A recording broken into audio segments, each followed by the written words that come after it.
I thought this weekend was just a luxurious getaway, until my wife was offered $100,000 to spend the night with another man, and she didn't hesitate. That's when I realized, this wasn't just betrayal, it was a deal she had already accepted. My wife and I both work at the same marketing firm. Rachel, my wife, is a customer ambassador, though if you ask me what that actually means, I still couldn't tell you. From what I can gather, her main job seems to involve keeping clients happy, sometimes a little too happy. My name's Matt and I head up the IT team. For the most part, life was good. We were both employed, financially stable, and had recently finished renovating what had once been a rundown old house. More importantly, we had two amazing kids, our 13-year-old daughter, Emily, and our 11-year-old son, David. We lived close to family, had a solid circle of friends, and while neither of us was perfect, we suited each other well. Rachel is striking. She's 5 feet 9 inches with long blonde hair and piercing blue eyes. She always claims her family is from Sweden, and with her Scandinavian features, slim figure and boundless energy, it's easy to believe. She's one of those people who never seems to slow down. I, on the other hand, am also 5 feet 9 inches with sandy hair and a lean build. I've always been into endurance sports like running and cycling, so I stay in shape, though I wouldn't call myself overly athletic. Things took an interesting turn when I received an unexpected invitation. A long weekend on a private island owned by one of our firm's wealthiest clients, James Carter. Our CEO, Robert, explained that he and his wife, Margaret, would be going along with several directors and their partners. Rachel was invited too, since she was the primary contact for the client. As for me, it sounded like I was being brought along to handle the technical side of things, probably crunching numbers and handling reports. But hey, I wasn't about to turn down an all-expenses-paid weekend in paradise. Robert emphasized how important this client was. James had serious money and could easily become our firm's biggest account. We were scheduled to leave early Friday morning and return Monday via a private charter, with everything provided for us. When I mentioned the trip to Rachel on the way home, she already knew all about it. She had been working closely with James for months and seemed more than a little impressed by him. In fact, she was genuinely excited for the weekend getaway. At the time, I didn't think much of it. But looking back, maybe I should have. I asked Rachel about the weekend plans, but she didn't seem to have many details. So I switched gears and asked her about the client. She told me his name was William Fellows, a man in his mid-40s who, according to her, looked good, carried himself with confidence, and had inherited a sizable family fortune. She seemed a little captivated by him, describing him as assertive and somewhat reserved, among other things. Great, I thought. He sounds like a pompous rich guy. But I kept that observation to myself. No point in making judgments before the weekend even started. 2 weeks later, on a Friday morning, we boarded a private charter plane bound for Williams Island. I have to admit, I was impressed. If this island was his personal getaway, then the guy had to be beyond wealthy. I wasn't exactly sure what I had expected, but when we started descending, I realized this wasn't just some small patch of land, it was enormous. From the air, it looked to be about 5 miles long and a couple of miles wide, with pristine beaches and dense greenery. The main estate was nestled behind a perfect crescent of white sand, looking more like a 5-star resort than a private retreat. Rachel was absolutely thrilled, and judging by the excitement on everyone else's faces, she wasn't alone. After settling into our rooms, we were escorted to lunch on a grand veranda overlooking the bay, where we met our host. I wanted to dislike him, but William actually came across as a decent guy. In fact, Rachel had downplayed his looks. He was practically a George Clooney lookalike. He greeted us warmly, thanked us for making the trip, and encouraged us to make ourselves at home. During lunch, we mingled with the other 3 couples from our firm and met a striking brunette named Charlotte, who I assumed was William's guest for the weekend. Everything seemed polished and extravagant, yet relaxed at the same time. The only thing that felt slightly out of place was a man lurking in the background, a tall, serious-looking guy who was never formally introduced to us. He wasn't dressed like the waitstaff, nor did he seem like part of the social group. If I had to guess, I'd say he was some kind of security detail. It made me wonder, what kind of enemies did William have that he needed a bodyguard even on his own private island? Even in his own private paradise, William still needed protection.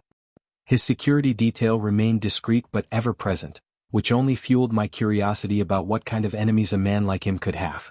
William greeted Rachel like an old friend, and they seemed perfectly at ease with each other.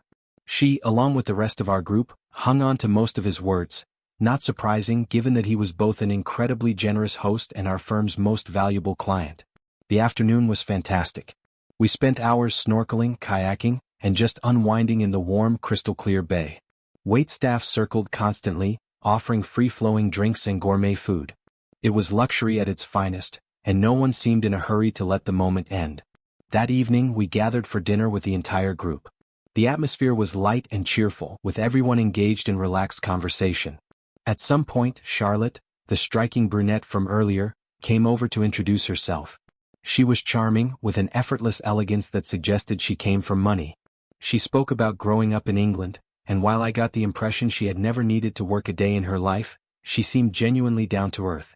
To my surprise, she was noticeably flirtatious with me, even in front of Rachel. I kept things polite and brushed it off as her just being overly friendly, but it was hard not to notice. With no kids around, no responsibilities, and a beautiful, secluded island setting, it felt like the perfect environment for romance. And that night, Rachel was more affectionate than she had been in a long time. She was passionate, intense, and whispered her love for me over and over. It was easily one of the best nights we'd had in ages. Maybe there really was something to this Love Island idea after all. I had hoped for a repeat in the morning, but Rachel had other plans.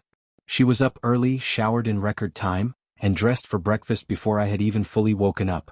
By the time I dragged myself out of bed and found her, she was already deep in conversation with Jack and William. From a distance, I couldn't tell what they were discussing, but something about their body language seemed off.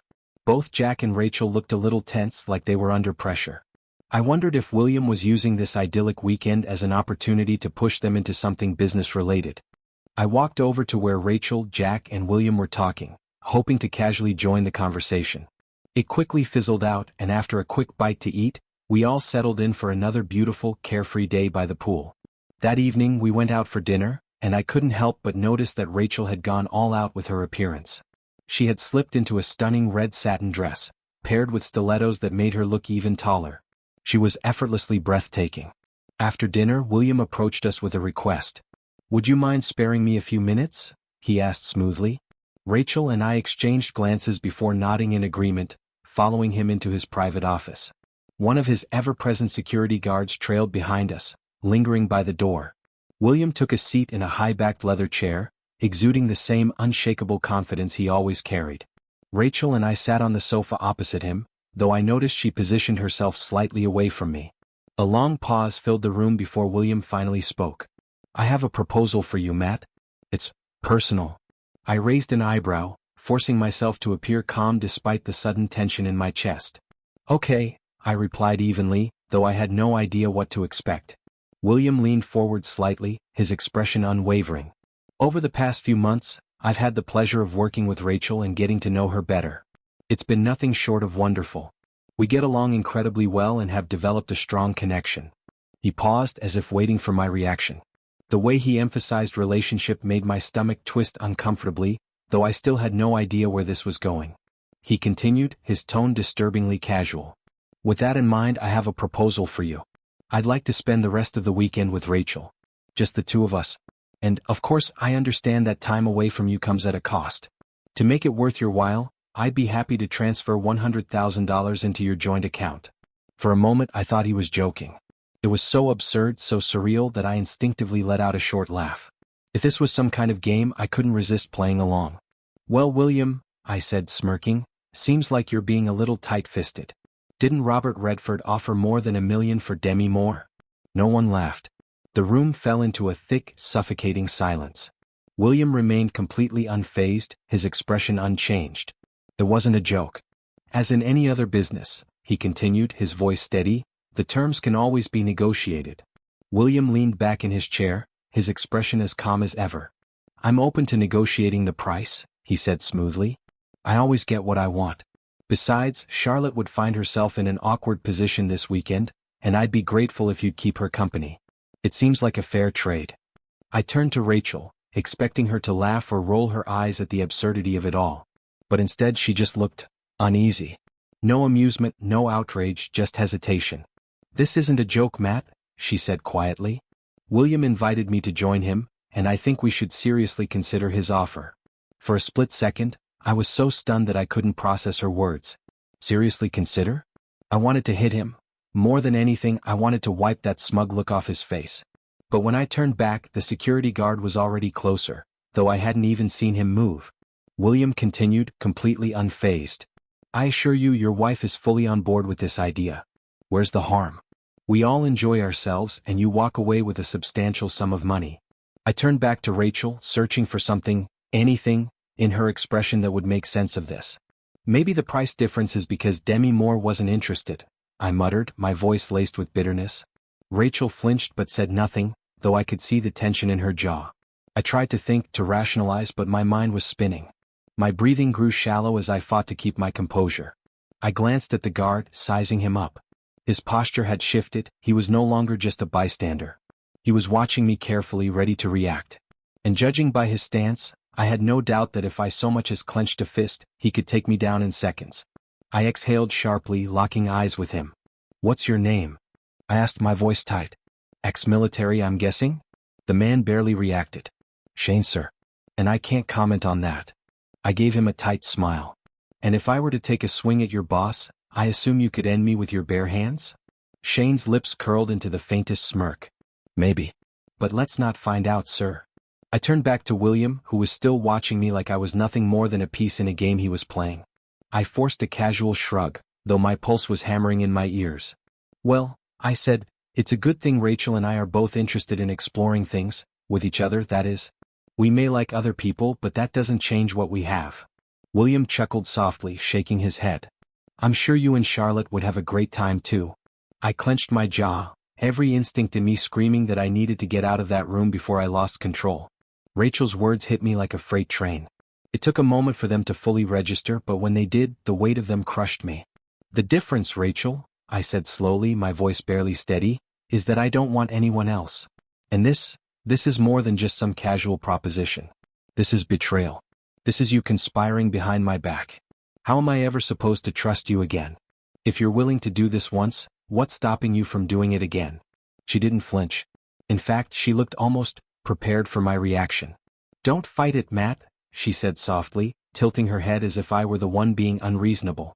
You won't like the consequences. My stomach twisted. What do you mean? She sighed, her expression unreadable. I mean that if you push back, if you try to fight this, you won't walk away from it unscathed. A divorce would ruin you. You'd lose everything, our home, custody of the kids, even your job might be at risk. And for what? Just accept it, Matt. It's easier that way.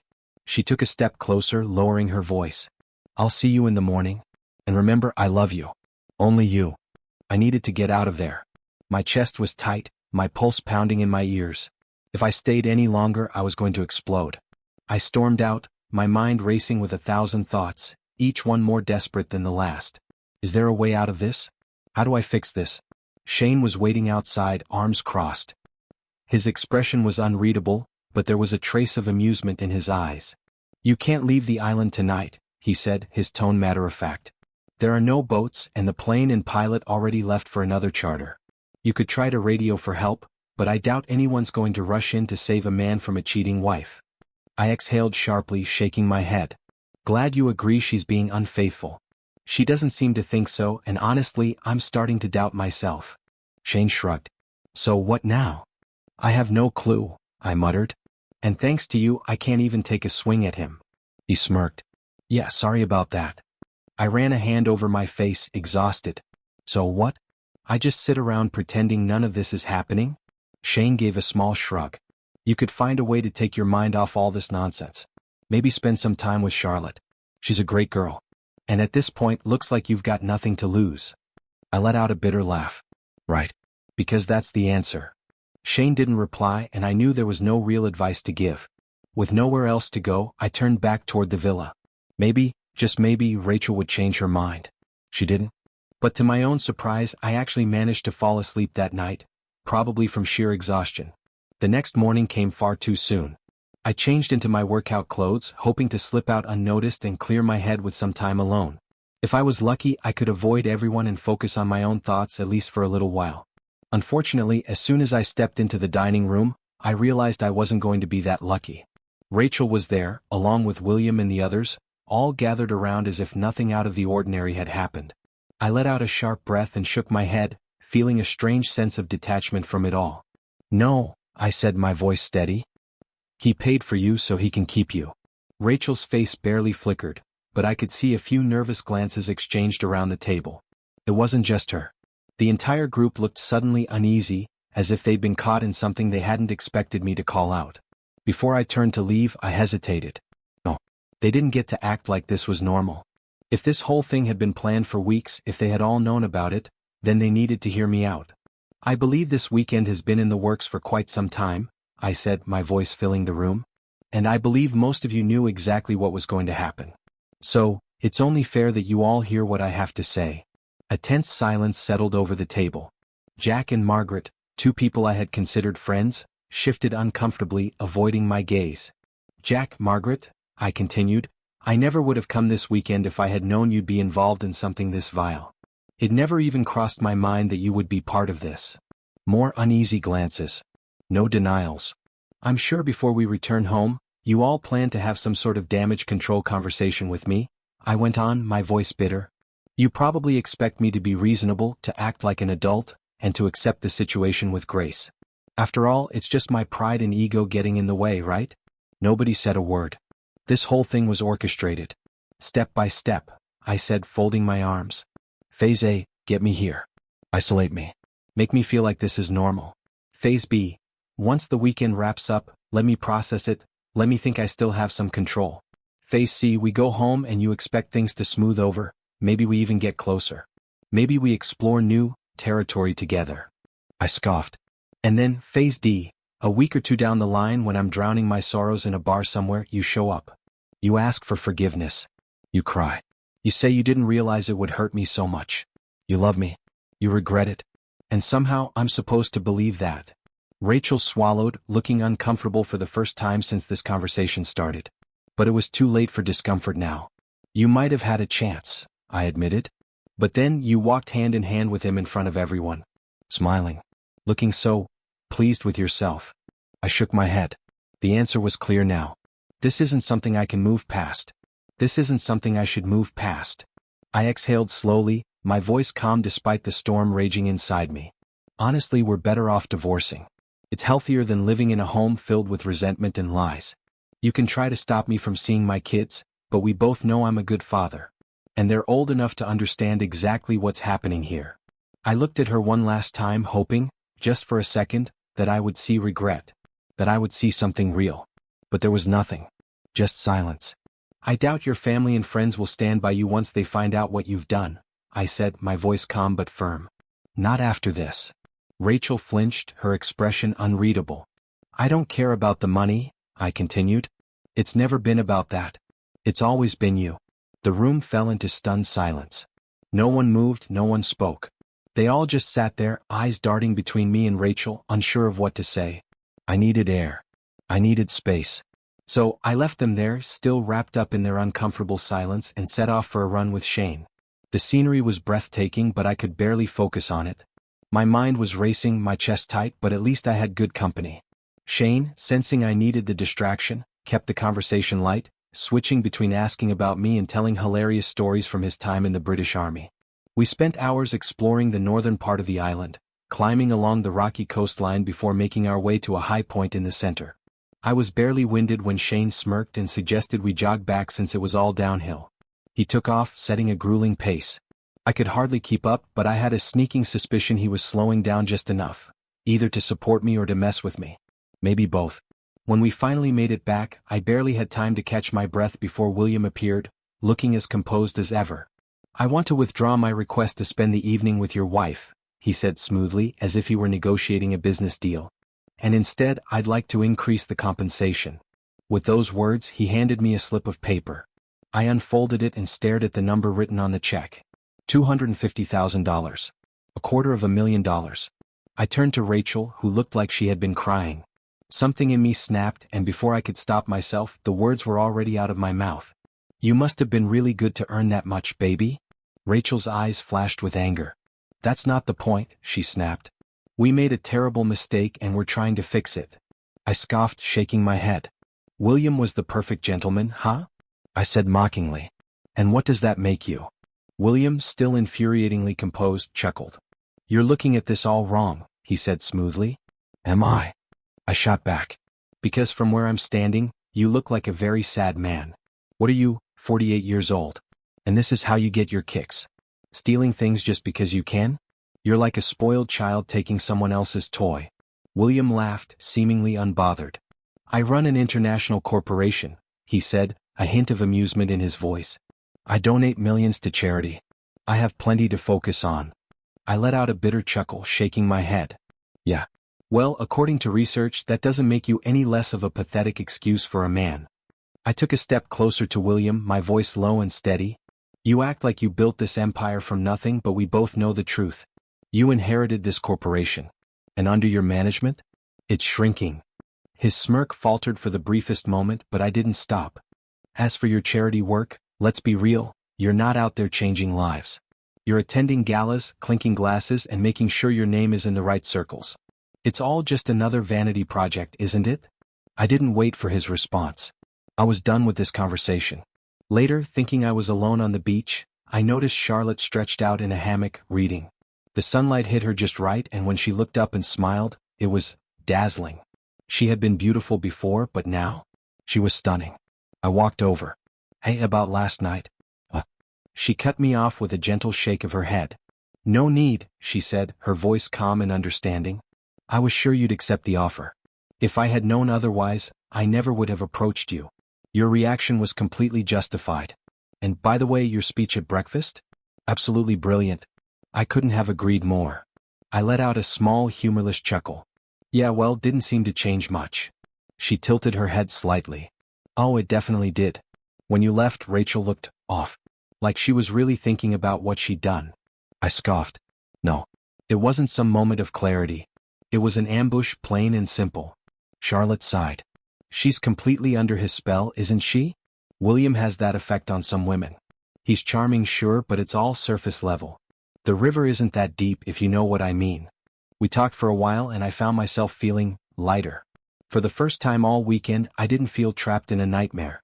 You really love her, Charlotte said eventually, her voice softer now. Your reaction to everything, especially this morning, it must be breaking your heart. I shrugged, not trusting myself to say anything. She hesitated before adding, I'm sorry I was part of this. I shook my head. It's not your fault. I just need to get through one more night. Then maybe I can start figuring things out. But Charlotte was something else.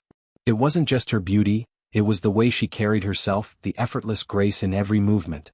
She had a kind of serene confidence, a presence that felt steady and assured.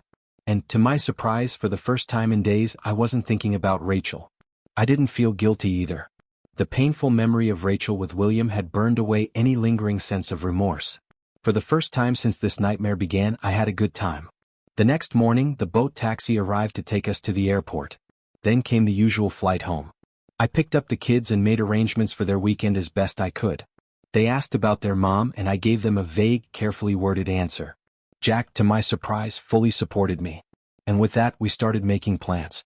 The weekend, despite everything, started out brilliantly. Rachel's perspective. I had a great time with William. For a fleeting moment, I almost reconsidered everything. If only I could. But William reassured me. He told me everything would be fine, that I just needed to relax. Both he and Jack had warned me to expect Matt to reject the idea at first, but they assured me that, given time, he would calm down and accept it. But Matt's reaction was nothing like we had expected. Nothing like we had planned. The biggest shock was how visibly unwell he looked. He wasn't just angry, he looked like he had been crushed. I had never seen him like that before.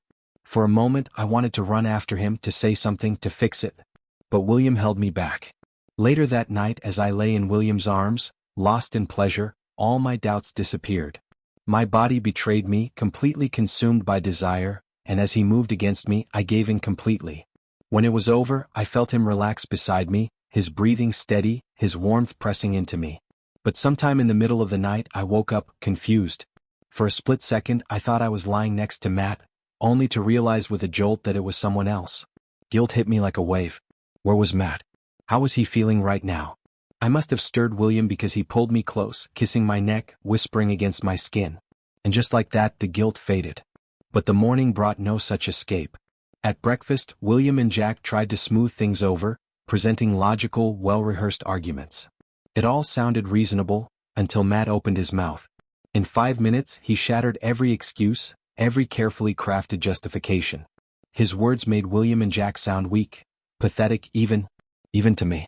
I tried to hold my ground, but deep down I knew I was losing. When Matt finally left, I collapsed into tears. Hysterical, uncontrollable sobs. For the first time, William looked unsure. When I finally pulled myself together, I tried to find Matt, but he was gone. That's when Jack and William proposed another strategy. One final attempt to fix things. Offer him more money. Later that day, when we did just that, I was shocked by how little it mattered. Maybe Matt really wasn't the kind of man they thought he was. Maybe he never had been. I should have listened to him. I should have grown up. That evening, when Matt showed up at dinner, I felt a flicker of hope. I tried to talk to him. He ignored me. Then, as I watched him leave with Charlotte, something inside me cracked. I was devastated. For a moment, I wanted to run after him, but what could I even say? I had practically pushed him into this. I had spent the entire weekend justifying something meaningless, convincing myself that it was right. But watching him walk away, I felt something I never expected. Anger. Resentment. Betrayal. And then, a brutal realization hit me, one that hurt more than anything else. I had done this. To him. To us. And unlike me, Matt hadn't planned it. He hadn't justified it. This wasn't just a moment of weakness. It wasn't a mistake. It was public, it was calculated, and it was cruel. And now I had to live with that. When we finally returned home, the kids went straight to their rooms, burying themselves in video games and phones as if nothing had happened. But everything had changed. And for the first time, I wasn't sure if I could ever get it back. I stood in the doorway watching Rachel in the kitchen. She looked completely unfamiliar to me, like a stranger wearing the face of the woman I had once loved. She turned slowly, her voice barely above a whisper. Can we talk? I mean, properly? I shrugged. At some point we'd have to face this, so why drag it out? Go ahead. She took a shaky breath. I'm sorry, Matt. I swear to you it was just one time. I let out a short laugh, shaking my head. One time. That's interesting. Speaking of which, how long did this one-time plan take? And was this really your first time with him? Her eyes widened, like she hadn't expected me to ask that. But then she hesitated, realizing that my question wasn't meant to be cruel, it was just a sincere and reasonable one. It was the first time, she said carefully. We had dinner together. I knew he liked me. I think Jack and Margaret were testing the waters, trying to feel out if I'd be interested. The four of us had dinner and, for the first time in my marriage, I felt something for another man. She paused, searching for the right words. His confidence was intoxicating. I knew it was wrong, but I held up a hand, cutting her off. I don't need the romanticized version. Her lips pressed together, but she nodded. Okay. The honest answer? Yes. I liked it. It was good. I felt something twist inside me, but I stayed quiet, letting her continue. It wasn't that he was better than you or that I was comparing, she added quickly. It was just different. It was exciting. No. And I was fascinated by it. He's experienced and he knows what he's doing. I let out a slow breath, watching her carefully. And yet, it was only the one time? Yes, she insisted. Please, Matt, don't leave us. Don't tear our family apart over this. It was a mistake. A terrible mistake, and I know that now. I felt a wry smile tug at my lips. Funny, I muttered, because that's exactly how I would describe what you've done to us. She winced, but I wasn't done. Do you remember what we had? I asked, my voice quieter now. The way we cared for each other? That was real. More than anything in the world, we protected each other. We put our family first. We never let anyone else get hurt. I shook my head. I never imagined you could hurt me like this. Rachel's eyes brimmed with tears. I love you, Matt. I made a huge mistake and I'm ready to do anything to fix it. But this, she gestured between us, her hands trembling, this can't end in divorce. Please. I let out a bitter laugh. To get your way, you threatened me. You tore my heart out. You don't do that to someone you really love. Rachel stared at me, stunned, unable to find the words to fight back. Finally she spoke. I don't know why I did this, she admitted, her voice barely above a whisper. Maybe deep down I convinced myself that I could have something more, without losing you. I exhaled, feeling the last piece of my old life slipping away. Why didn't you stop yourself? Tears spilled over her cheeks. I don't know. But I did. She wanted to see how far she could go. And now she had her answer. In the months that followed, we finalized the divorce. The kids handled it better than I expected. Maybe because they were at that age where parents were nothing more than taxi drivers and walking ATM machines. But I knew the truth. They were resilient. stronger than I gave them credit for. Under the terms of the divorce, Rachel got to keep the house until the kids were of age, at which point she could either sell it or buy me out. I had fought for that, not for her but for them. Stability was important, and keeping them in the same school, the same neighborhood, mattered more than my pride. And in the end it turned out to be the right decision.